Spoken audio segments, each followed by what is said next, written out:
아모스는 북이스라엘에서 사역을 하는 그러한 선지자였습니다. 성경 어느 구절에 나오는데 제가 지금 7장 14절을 한번 보세요. 아모스서 7장 14절을 보시면요. 아모스가 아마샤에게 대답하여 가로되 나는 선지자가 아니며 선지자의 아들도 아니요 나는 목자요 뽕나무를 배양하는 자로서 양떼를 따를 때에 여호와께서 나를 데려다가 내게 이르시기를 가서 내 백성 이스라엘에게 예언하라 하셨나니. 이렇게 아모스는 아주 별 볼 일 없는 그런 양치기 중에 한 사람이었습니다. 그런데 하나님이 선택하게 되는 거죠. 왜냐하면 어떤 신분이건 어떤 그러한 모습으로 살건 간에 하나님한테 선택을 받는 순간 하나님의 일을 맡기실 테니까 이 세상 살면서 하나님의 일을 할 수 있는 그런 기회가 오죠. 그게 이제 선지자요, 예언자 이런 역할이죠. 아모스도 바로 그런 농사꾼 중에 한 사람인데 어느 날 갑자기 하나님한테 택함을 받았습니다. 그래서 이스라엘 백성들에게 묵시, 예언을 하는 것이 아모스서의 내용입니다. 근데 2절에 보시면요. 저가 가로되 여호와께서 시온에서부터 부르짖으시며 예루살렘에서부터 음성을 발하시리니 목자의 초장이 애통하며 갈멜산 꼭대기가 마르리로다 해서 뭔가 심상치 않은 그러한 하나님의 어떤 불편한 심기가 드러나 있는 그러한 시대에 쓰임을 받는 상당히 사역하기가 힘든 그러한 선지자였던 것 같습니다. 자, 그 2절에 보시면 여호와께서 시온에서부터 부르짖으시며 예루살렘에서부터 음성을 발하시리니 시온과 예루살렘이라는 그 지명이 등장을 하는데 문제는 시온에서부터 부르짖으시며 하나님이 부르짖으신다는 거예요. 열받으셨다는 얘기죠. 예루살렘에서부터 음성을 발하시리니 하나님이 열받으셨다는 얘기예요. 그래서 목자의 초장이 애통하며 목자의 초장이라는 건 아시다시피 목자가 양을 기르는데 그 양이 먹는 양식이 초장이 있잖아요. 근데 목자의 초장이 애통해. 다 없어졌어. 그 양을 뭘로 먹여요, 목자가?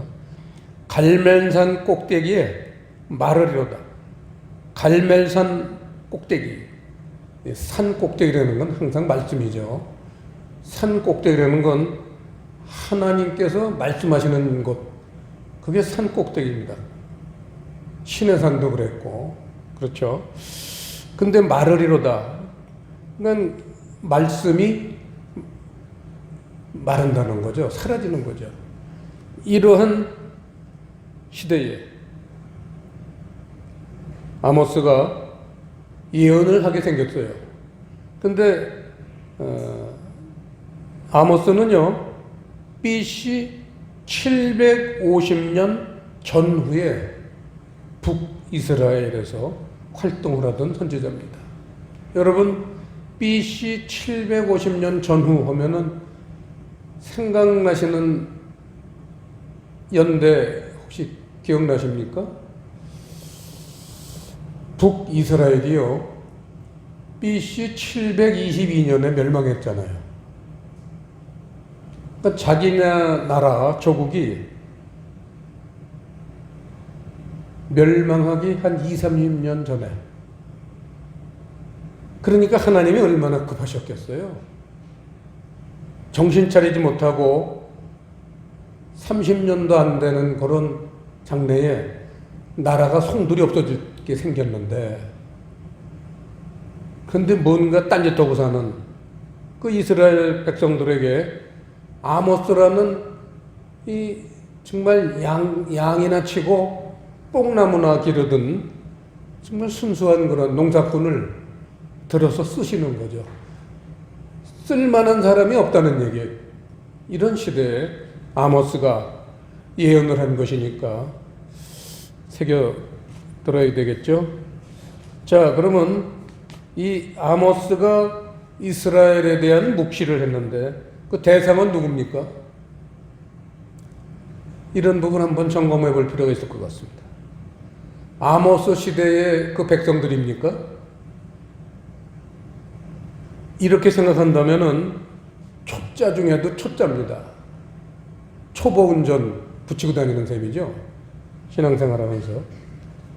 예를 들어 출애굽은 그 대상이 누구예요? 4,000년 전에 모세의 휘하에서 애굽을 탈출하던 그런 이스라엘 백성들 얘기입니까? 그걸 한번 생각해 보세요. 출애굽하지 못한 사람은 어디 못 가요? 가나안 땅 들어가지 못하잖아요. 애굽에 그냥 머물러 있어봐요. 결국은 가나안 땅 못 가잖아요. 그 무슨 얘기예요? 세상 버리지 못한 사람은 천국 갈 수 없다는 그런 못 박는 말씀입니다. 출애굽은 대상이 누구냐? 모든 세대에 하나님의 백성, 똑같은 의미로 성경은 어디건 간에 모든 믿는 자들의 이 대상이 되는 거죠. 이 아모스서도 결국은 우리들이 그 말씀하시는 대상입니다. BC 750년 전후에 살던 이스라엘 사람들에게만 해당되는 게 아니에요. 하나님 말씀은 한 번 그 입에서 나오시면요, 절대 뒤로 물러나는 적 없고 중간에 끊어지는 법이 없으십니다. 왜냐하면 하나님은 그 입에 뱉으신 말씀을 책임을 지세요. 그런 의미에서 이 아모스서는 우리에게 주시는 말씀이기 때문에 우리가 여호와 하나님이 열받게 하시는 그러한 삶을 살고 있다. 그거를 지금 얘기하시는 겁니다. 뭘 그렇게 열받게 하셨나 한번 보죠. 우선 먼저 짚고 넘어가는 게 그 2절 말씀에도 나왔지만 시온과 예루살렘에 문제가 있다는 거 아니에요. 그래서 이 시온과 예루살렘이라는 거는 어떤 의미가 있나, 이걸 먼저 봐야겠죠. 우선 표면적인 쉽게 우리가 접근할 수 있는 방법을 하나 추적해 보겠습니다. 이 시온이라는 시온산인을 얘기하죠. 예루살렘의 그 시가지, 예루살렘의 구시가지의 동남쪽에 있는 야트막한 산이에요. 시온산. 그게 뭐가 문제가 있느냐. 또 예루살렘 하면은 하나님 성전이 있는 곳입니다. 그래서 시온과 예루살렘이 지금 하나님이 열받으셨다는 것은 우선 시온이라는 것은 어떤 지명을 의미하기도 하지만 그 시온이라는 것은 그 의미하는 바가 매우 중요합니다. 오죽하면 지금 이스라엘 백성들이 수천 년 동안 그 시온이즘, 시온주의를 가지고 나라를 섬기면서 인구가 700만을 넘긴 적이 없는 개딱지만한 나라가 2억 명이 넘는 30개국이 넘는 그 아랍 민족들에게 둘러싸여서도 조금도 기죽지 않고 지금도 이스라엘이 그 30개 넘는 아랍 제국들을 누르고 있잖아요. 이스라엘을 당하지 못해요. 이런 게 이 어떤 뭐 지명이라든지 국가의 크기라든지 이런 게 그 나라의 흥망성쇠를 정하지는 않습니다. 저희 나라도 그야말로 세계 땅덩어리 비교하면 100이 밖의 나라예요. 10만 제곱킬로밖에 안 돼요. 호주는 보니까 197만 제곱킬로미터. 우리나라 200배 가까이 커요. 땅덩어리를 치면 세계에서 가장 작은 나라 축에 속합니다. 근데 그게 뭐가 중요하겠어요? 하나님의 사랑받는, 하나님에게 선택받은 그게 중요한 거죠. 자, 시온이라는 곳을 우리가 생각할 땐 꼭 잊지 말아야 될 하나님이 왜 시온을 그렇게 중요하게 여기시나 성경에 있는 구절 하나를 여러분 지금 이 시간 마음속에 입력을 해야 돼요. 기록을 해야 돼요. 이사야서 28장. 시온이 뭔가? 왜 시온 때문에 열받으시나? 이사야서 28장 16절 제가 봉독하겠습니다. 그러므로 주 여호와께서 가라사대 보라 내가 한 돌을 시온에 두어 기초를 삼았노니 곧 시험한 돌이요 귀하고 견고한 기초돌이라 그것을 믿는 자는 급절하게 되지 아니하리로다. 자, 시온이라는 그런 곳은 뭐가 유명하냐면 돌이 하나 있다는 게 돌. 근데 그 돌을 믿으면은 급절하게 되지 않는다. 급절하다라는 단어는 멸망하다라는 단어입니다. 돌멩이 하나를 믿으면 멸망하고 돌멩이 하나를 잘 믿으면 멸망하지 않고 돌멩이를 우습게 생각하면 멸망한다. 지금 이스라엘 백성들이 이 시온을 우습게 생각하기 때문에 멸망하게 생겼다 그 얘기죠. 바로 그거대로 30년도 안 돼서 현실적으로 북이스라엘이 앗소로에게 멸망당해서 굴비 두름 엮듯이 그 이스라엘 백성들을 여러 무리로 쪼개가지고 그 앗소로의 5나라 5도시에 찢어발겨서 포로로 데려가잖아요. 훗날 유다 백성들이 바벨론한테 포로로 잡혀가기 전에 이미 북이스라엘에서 이런 사건이 일어났었습니다. 그 사건을 걱정을 하면서 예언을 하는 책이 바로 아모스서죠. 그래서 이 시온에 있는 기초돌이라는 겁니다.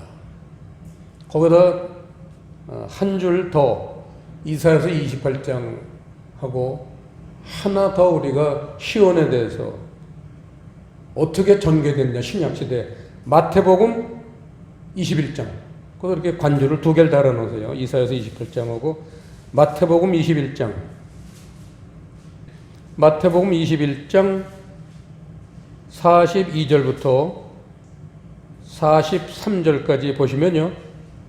예수께서 가라사대 너희가 성경에 건축자들의 버린 돌이 돌리기가 나옵니다.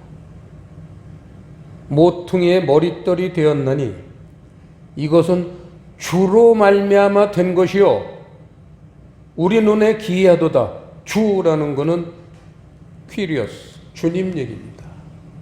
사람들이 그 하나님이 그렇게 귀하게 시온에다가 돌을 하나 세워놓으시고는 그걸 믿으면 멸망치 않는다고 그랬는데 그걸 사람들이 버렸다는 거예요.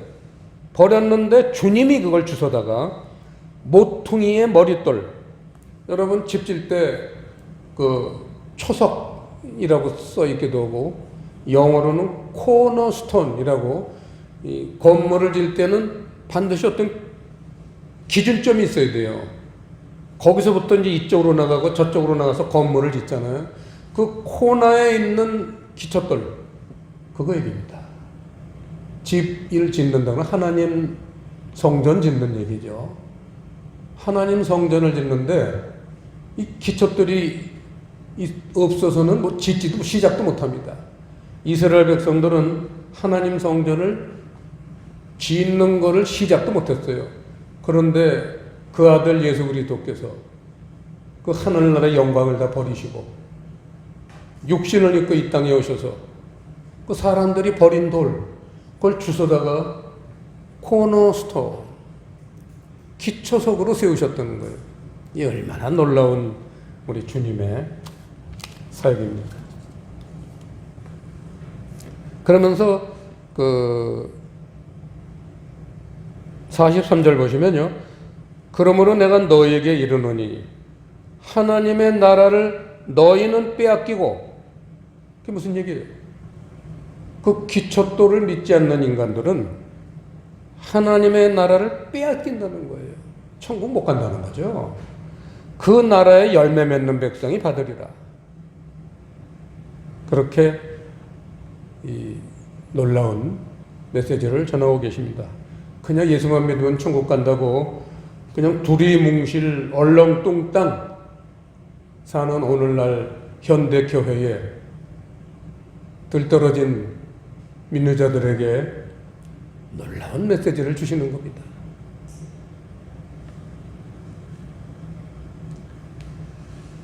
자, 그래서 시온이라는 건 기초돌 얘기고, 그 다음 예루살렘은 하나님 성전이 있는 곳이에요.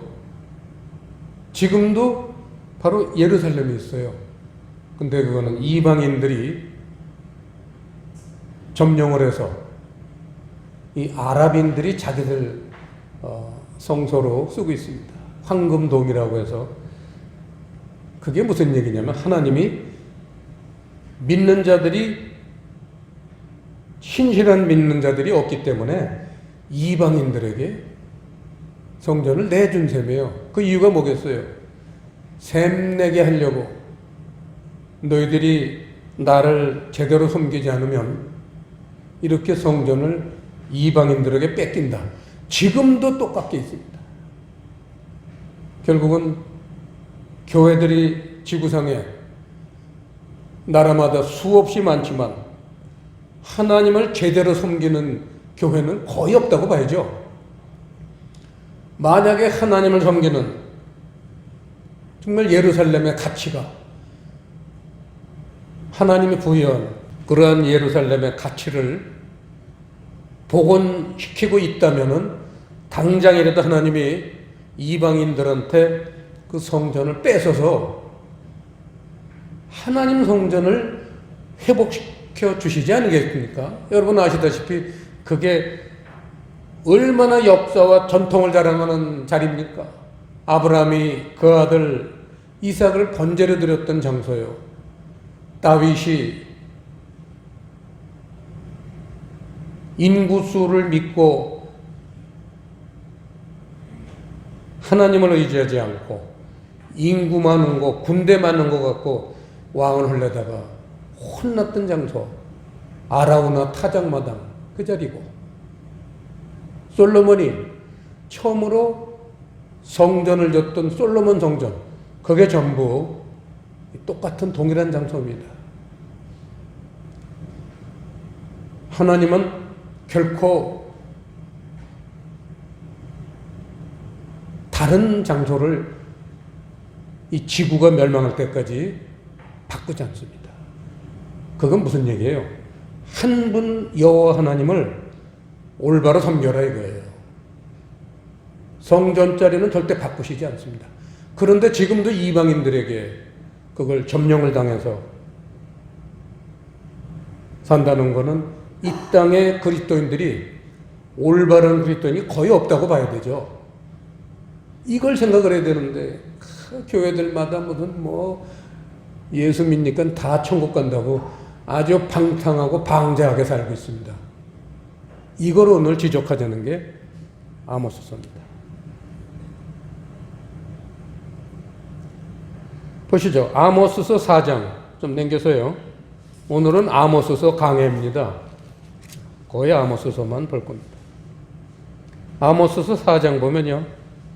하나님을 얼마나 제대로 섬기지 않으면 6절에 보시면요. 맨 끝에 문장. 너희가 내게로 돌아오지 아니하였느니라. 그 6절 중간에 보면 양식이 떨어지게 하였으나 그거예요. 양식이 떨어지게 했으나 너희가 내게로 돌아오지 않았다. 8절 보세요. 중간에 너희가 물을 마시지 못하였으나 너희가 내게로 돌아오지 아니하였다. 9절 보세요. 포도원과 무화과나무, 감나무를 전부 그 깐북이나 뭐 그런 메뚜기나 팥종이가 먹게 해서 그렇게 했는데도 맨 마지막 문장 너희가 내게로 돌아오지 아니하였느니라. 10절 보세요. 연병이 걸리게 하고 외국의 군대들이 쳐들어와서 청년들을 죽게 했으나 맨 끝에 문장 너희가 내게로 돌아오지 아니하였느니라. 11절 보세요. 소돔과 고모라를 무너뜨린 것처럼 너희를 형편없게 만들었는데도 맨 밑에 문장 너희가 내게로 돌아오지 아니하였느니라. 자기들끼리 어떻게 행복하게 사나 어느 시대나 행복을 추구하고 살지만 하나님을 멀리한 그런 삶은 결코 축복된 삶이 아니라는 거죠. 자, 하나님은 지금 그 4장 몇 군데를 이렇게 우리가 읽은 건 돌아오지 않지만 하나님은 항상 기회를 주셨다는 거예요. 그러면서 5장 4절을 보세요. 여호와께서 이스라엘 족속에게 이르시기를 너희는 나를 찾으라 그리하면 살리라. 이 메시지를 전하기 위해서 그렇게 여러 가지 고난과 연단을 일부러 주시고 그래서 하나님을 찾게 만들었는데 점점 더 멀어졌다는 겁니다. 여기서 아모스서의 결정판, 아모스서 전체를 통틀어서 한 문장으로 아모스의 메시지의 핵심을 가르쳐준 게 그 유명한 아모스서 5장 24절. 이건 조금 성경을 본 사람들이면 다 마음속에 기록을 해놨을 겁니다. 암송할 수 있습니다. 합독하시겠습니다. 오직 공법을 물같이 정의를 하수같이 흘릴지로다. 바로 이거예요. 이게 없으면 나라가 멸망하고 그렇게 되는 거죠. 자, 이제 좀 더 깊이 들어가겠습니다. 시온의 기초돌이 그럼 뭘 의미하는 건가? 돌은 말씀이에요. 돌은 말씀입니다. 이 반석 위에 내가 교회를 세우리니 그 반석도 돌이에요. 돌인데 조금 큰 돌이 반석이죠. 돌은 말씀이에요. 하나님 나라의 기초가 되는 말씀, 그게 돌이에요. 그걸 아까 시온의 기초돌이라고 했는데 기초돌의 실질적인 내용이 뭐냐? 돌멩이만 바라보고 살면 천국 가느냐 이거예요. 그래서 기초돌의 실질적인 의미, 그게 바로 아모스서 5장 24절 주제, 대주제죠. 아모스서의 공법을 물같이 정의를 하수같이, 이거예요. 그 기초돌의 내용은 공법과 정의라는 겁니다. 그래서 이 공법과 정의, 이거를 제대로 이해해야지만 멸망당하지 않습니다.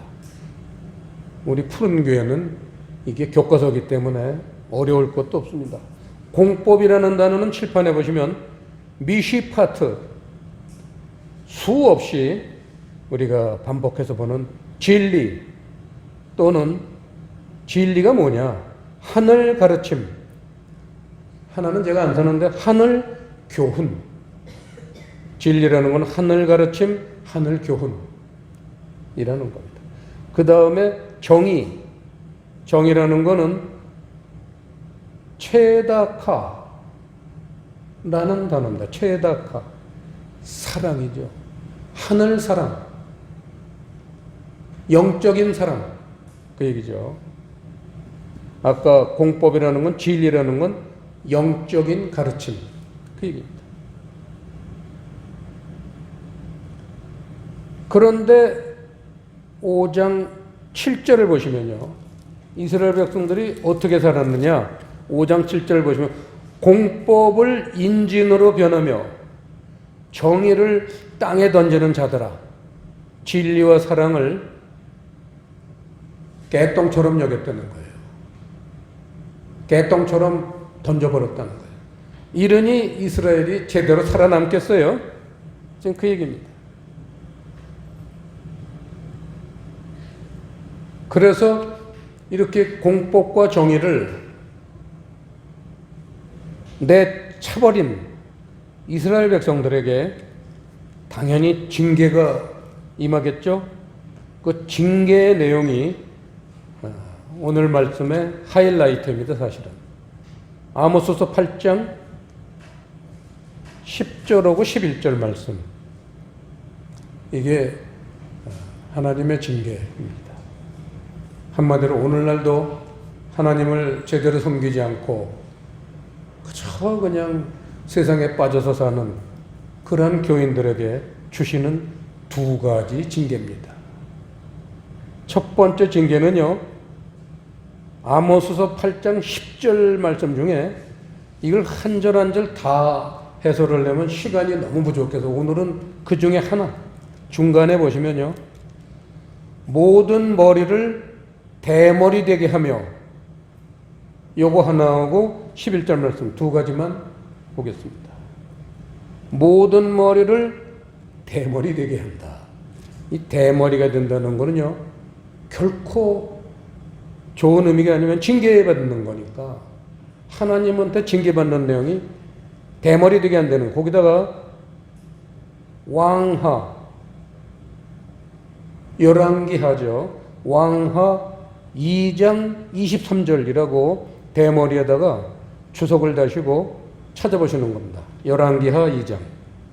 열왕기하 2장 23절에 보시면요, 엘리사가 거기서 베델로 올라가더니 길에 행할 때에 젊은 아이들이 성에서 나와서 저를 조롱하여 가로되 대머리에 올라가라, 대머리에 올라가라 하는지라.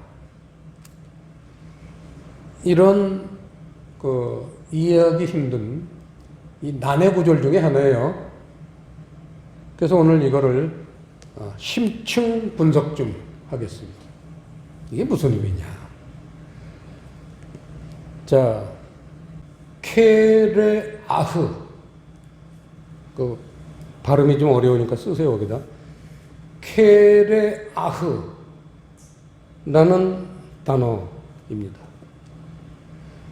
대머리로 만들다, 털을 뽑다, 이런 두 가지 뜻이 있습니다. 대머리로 만들다, 털을 뽑다. 그래서 털을 뽑는 것이 뭐냐? 털을 뽑으면 대머리가 됩니다. 대표적인 예가 삼손이죠.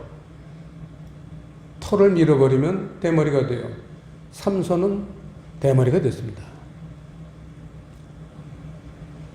거기다가 관주를 하나 다시 해야 됩니다. 23절 대머리에다가 레위기 13장 42절 40절 써만 놓으시고 보진 않겠습니다. 문둥병 환자 얘기예요. 레위기 13장 그 부분이 문둥 환자를 털이 뽑힌 자라고 표현을 하고 그게 대머리라는 겁니다. 그래서 결국은 그 털이 뽑힌 자, 대머리가 뭐냐? 중요한 메시지입니다. 감각이 마비된 자. 왜냐하면 문둥병 환자 얘기할 때 나오는 거예요. 머리털 뽑는 게. 감각이 마비된 자. 그런 걸 영적 의미로 말씀의 의미를 모르는 자. 또는 말씀의 의미를 잃어버린 자. 이게 대머리예요. 얼마나 이건 저주입니까? 말씀의 의미를 모르면은 시온과 예루살렘의 문제를 모르면 멸망당했잖아요. 멸망당한다는 거예요. 그러니까 24절에 보시면 엘리사가 돌이켜 저희를 보고 여호와의 이름으로 저주하며 곧 수풀에서 암콤 둘이 나와서 아이들 중에 42명을 찢었더라. 애들이 엘리사가 지나가는데 대머리여 올라가라 그 말 한마디 했다고 암콤이 나와서 그 42명을 전부 찢어서 죽였다는 거예요. 이게 하나님이십니다. 곰이 물어 죽였다는 거예요. 근데 그거를 액면대로 우리는 받아들이면 안 돼요. 의미를 우리가 깨달아야 돼요. 그게 무슨 의미냐? 말씀에 무감각하게 되는 것의 결과예요. 그게 곰이 물어 죽인 거고 똑같은 현상이다. 그 성경에서 삼손이 대머리가 돼가지고 하나님한테 버림받는 얘기가 나오잖아요. 그게 첫 번째 징계 사항이고 본문으로 돌아가서요. 두 번째 징계 사항이 오늘 말씀의 가장 핵심입니다. 사실은 이 말씀이 이 문장 하나를 하나님이 우리들에게 전해주시기 위해서 아모스서라는 많은 말씀을 주신 거죠. 그걸 모으면 하나입니다. 11절 합독하시겠습니다. 주 여호와께서 다시 시작. 주 여호와께서 가라사대 보라 날이 이를지라 내가 기근을 땅에 보내리니 양식이 없어 주림이 아니며 물이 없어 가람이 아니요 여호와의 말씀을 듣지 못한 기갈이라. 이거죠. 여기서 기갈이라는 단어는 이거는 번역이 잘못된 겁니다. 그 기갈이라는 단어를 보면요. 바로 그거다. 주시대명사 바로 그것이라는 단어예요. 그 기갈이라는 단어의 원어를 보면요. 그게 뭐겠어요? 바로 그거. 기근 얘기하는 거예요. 기근. 보라 날이 이를지라 내가 기근을 땅에 보내리니 양식이 없어 주림이 아니며 물이 없어 가람이 아니요 여호와의 말씀을 듣지 못한 기근이다. 이 얘기예요. 지시대명사예요. 에트. 바로 그거. 결국은 오늘날 우리 지구상의 교회들을 보면 이 징계가 임하고 있는 게 우리가 알 수 있잖아요. 여호와의 말씀을 듣지 못한 기근이라는 거예요. 진리와 사랑이 지금 덮여 있어요. 진리를 제대로 추구하는 그런 그리스도인들은 얼마 없습니다. 교회도 몇 개 안 돼요. 저는 한 가지 소망이 마지막 때에 정말 지구에서 수많은 어려운 일이 발생해가지고 사람들이 정신 차리고 무릎을 꿇고 이제 진리를 받아들일 그런 때를 간절히 기다린다면 하나님이 요엘 선지자에게 약속하셨듯이 마지막 때에 놀랍게 이 진리와 사랑을 부어 주실 거로 소망은 하고 있습니다. 자, 이렇게 징계는 하지만 하나님은 인류를 멸망하는데 목표가 있지 않잖아요. 아모스 9장 8절에 보시면요. 보라, 주 여호와 내가 범죄한 나라에 주목하여 지면에서 멸하리라. 그러나 야곱의 집은 온전히 멸하지는 아니하리라. 이는 여호와의 말씀이니라. 9절 합독하시겠습니다. 내가 명령하여 이스라엘 족속을 만국 중에 체질하기를 곡식을 체질함 같이 하려니와 그 한 알갱이도 땅에 떨어지지 아니하리라. 그렇게 종말에 많은 교회들이 여호와의 말씀을 깨닫지 못하고 멸망으로 가고 있지만 하나님은 야곱의 집은 정말 신앙의 그런 어떤 뿌리를 내리고 성실하게 믿음 생활을 하는 야곱의 집은 온전히 멸하지는 않으신다. 그래서 기회를 주시는 게 결국은 나중에 체질을 하시는데 마태복음 3장 12절처럼 체질을 하시는 이유는 알곡과 쭉쟁이를 고르시기 위한 게 이게 심판인데 알갱이만 되라. 알갱이는 하나도 땅에 떨어지지 않게 한다. 이게 하나님의 약속이십니다. 이런 소망이 있기 때문에 우리는 신앙생활 하면서도 신앙 믿음이 내려가기도 하고 올라가기도 하고 그러지만 그 뿌리를 잊지 말고 포기하지 않고 열심히 주님의 가르침에 순종을 하면 14절 보세요. 마지막 말씀입니다. 내가 내 백성 이스라엘에 사로잡힌 것을 돌이키리니. 그 믿음의 뿌리를 잊지 않고 진리와 사랑을 정말 추구만 하면은 저희가 황무한 성읍을 건축하고 거하며 포도원들을 심고 그 포도주를 마시며 과원들을 만들고 그 과실을 먹으리라. 여기서 포도주라는 건 진리의 말씀이죠. 진리. 과실이라는 건 사랑입니다. 결국은 진리와 사랑을 발로 걷어찼던 이스라엘 백성 중에서도 신앙을 끝까지 지켜서 이 진리와 사랑을 추구하는 사람들한테는 그 진리와 사랑의 열매, 결국은 공법을 물같이 정의를 하수같이 이러한 대주제의 말씀을 실현시키는 그런 사람들로 하나님이 약속을 하시겠다는 겁니다. 기도하시겠습니다. 아버지 하나님, 오늘은 아모스서 강해를 통해서 우리가 마지막 시대에 어떠한 자세로 살아가야 하는지를 일깨워 주셨사오니 이 말씀이 잘 박힌 못같이 우리 심령에 깊이 잘 스며들게 하여 주시옵소서. 감사를 드리오며 예수님 이름으로 기도드리옵나이다.